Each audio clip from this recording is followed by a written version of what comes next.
Doet ik tracht de lach weer eens vleg, maar het moeske hij gaat berecht.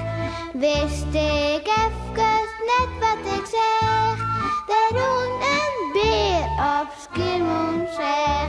Beer boeloe, boeloe de beer. Wat oh wat, beleven te deze keer.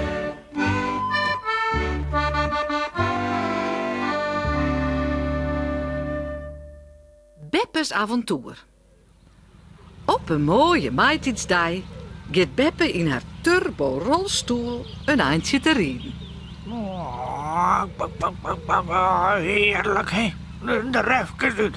Oh, kekeltje werkt mij soms zo op een zenuwen. Oh, we moeten hen er even uit kennen. Alleen. Oh, Mompelt ze, wielst ze aan een hendel loekt. oh, ik zal eens zien hoe dat mij grietsen is.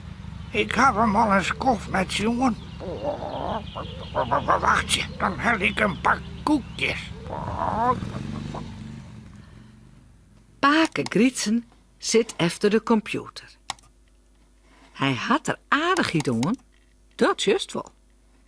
oh, zo gezellig. Even chatten met mijn nieuwe vriendinnen. Dit is een stuk aardiger dan die vorige. Dat weer gek. Op dat stuit riet Beppe het paard op naar het huis van Willem en Doet. Wat zal erop zien?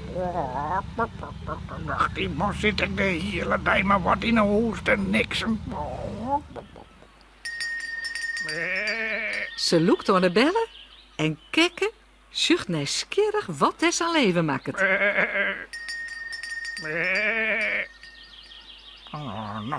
Nou, dat kon wel net in je wijzen. Die doet is ik maar een sluwe tutter. Ja, mooi van Willem, ja, dat ze er is.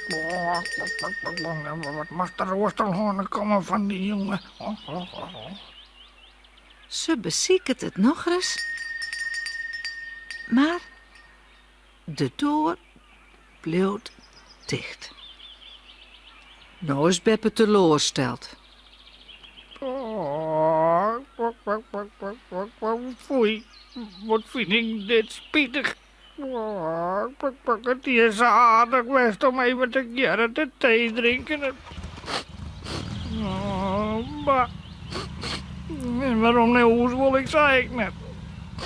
Ik wil net dat kegeltje zien dat ik doe.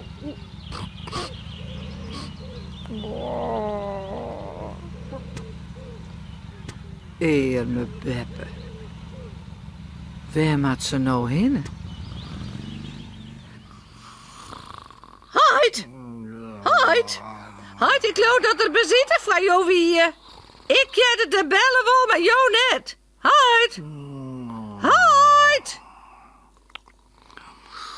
Maar Pake laat de sliepen achter zijn computer. De leefde is hem zeker te volgen. Hoe het verder gaat? Maar Beppe? Morgen. Maar wacht je.